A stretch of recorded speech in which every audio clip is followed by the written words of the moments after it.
योगानन्द प्रेमानन्द सन्ने बोये च पार्षदाः रामकृष्ण गतप्राणा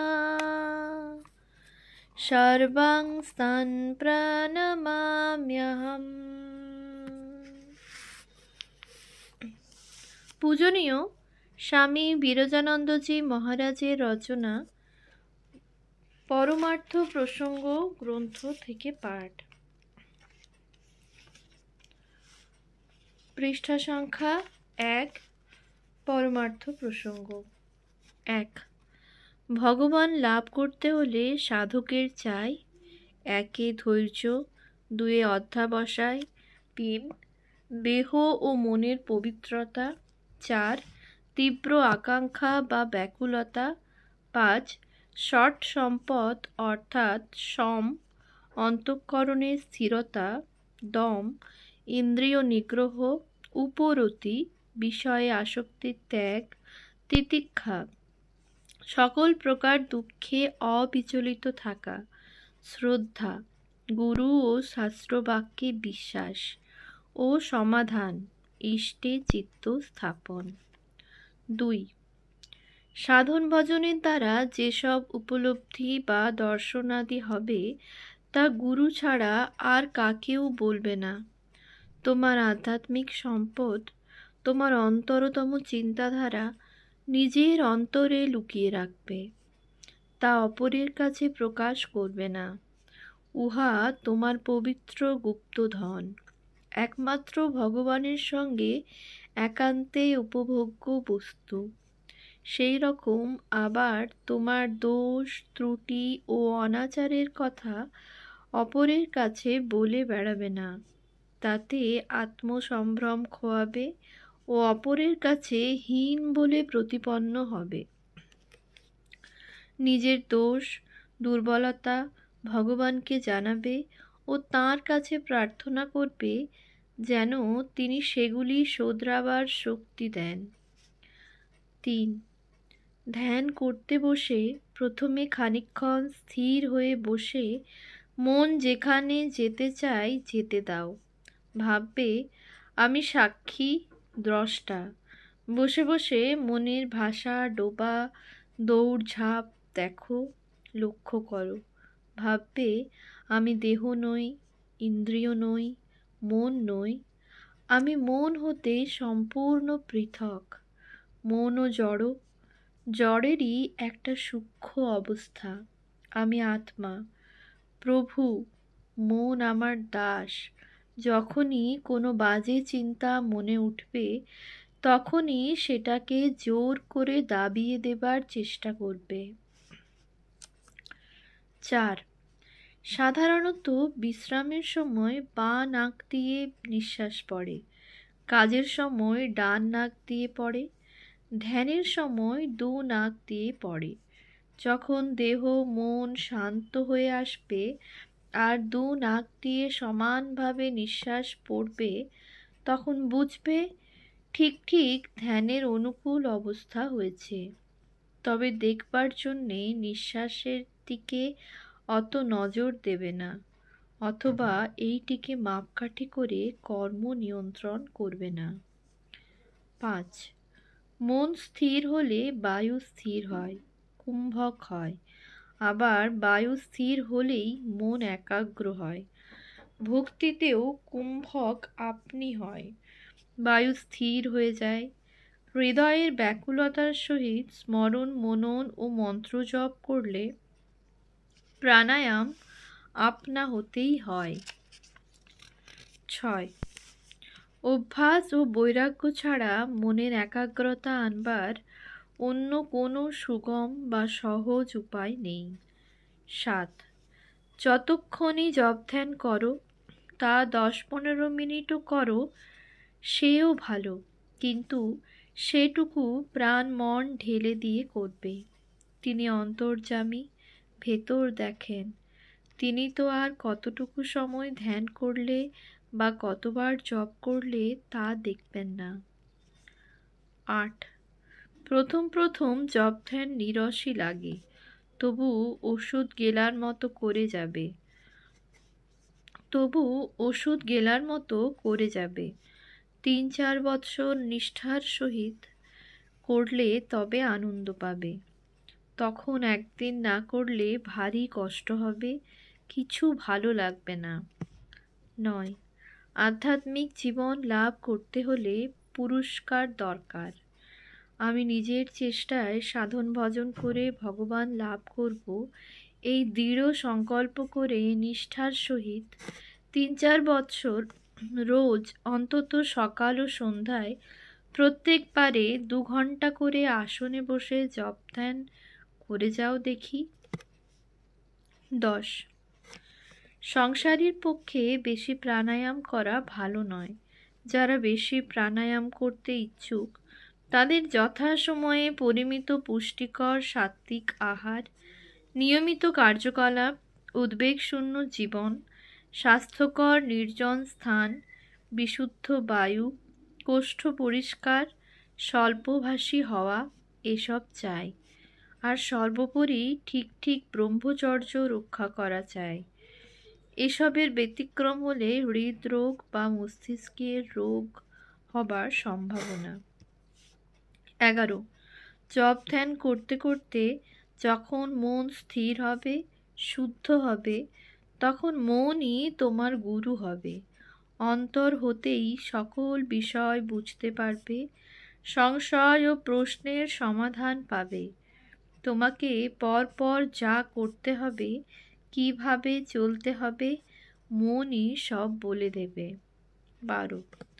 জপ করার সময় ইষ্টমূর্তি ধ্যানও করবে। জপ করার সময় ইষ্টমূর্তি ধ্যানও করবে, নইলে জপ জমে না।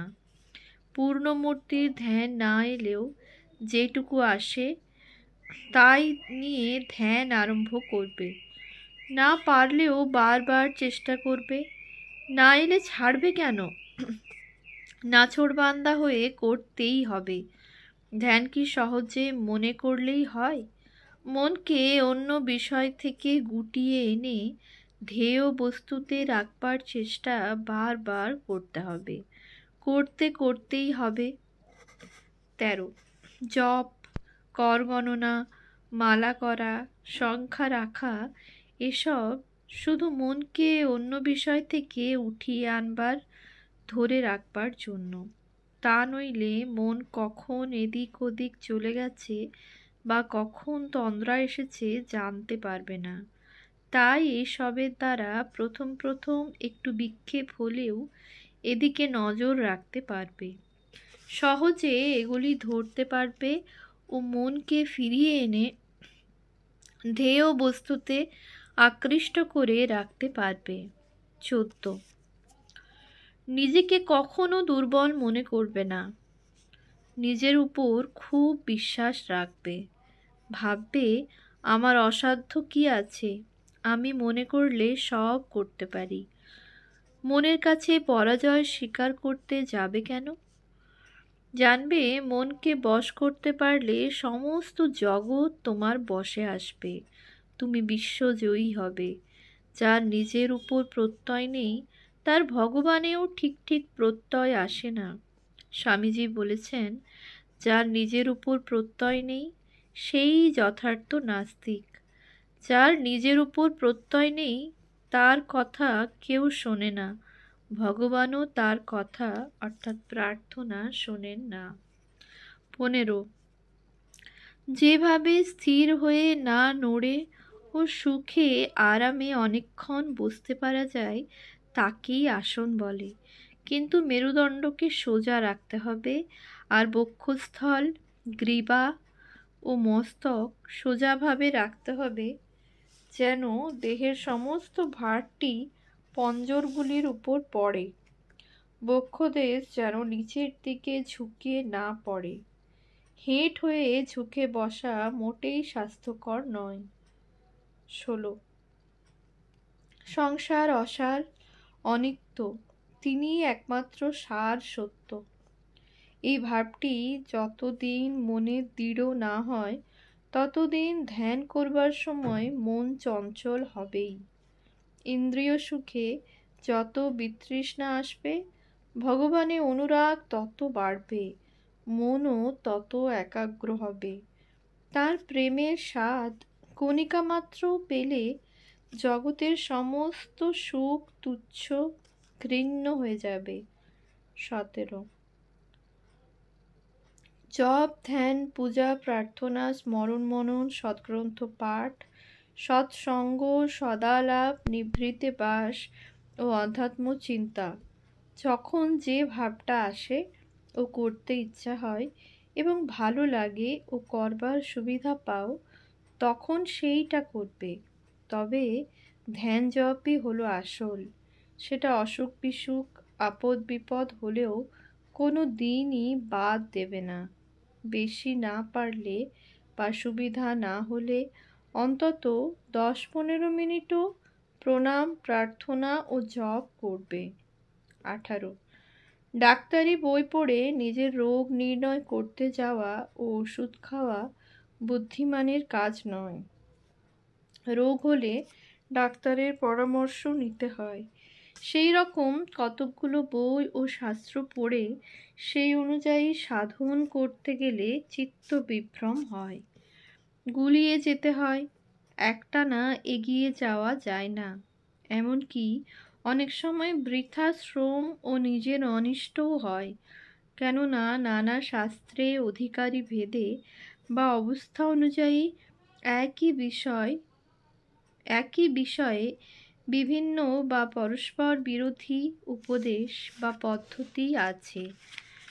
ঠিক তোমার পক্ষে কোনটি উপযোগী নিজে নিজে নির্ণয় করা অনেক সময় বিপজ্জনক। সে বিষয়ে গুরুই ঠিক পথ বলে দিতে পারেন। তাই গুরু মুখে বিদ্যা লাভ করতে হয়।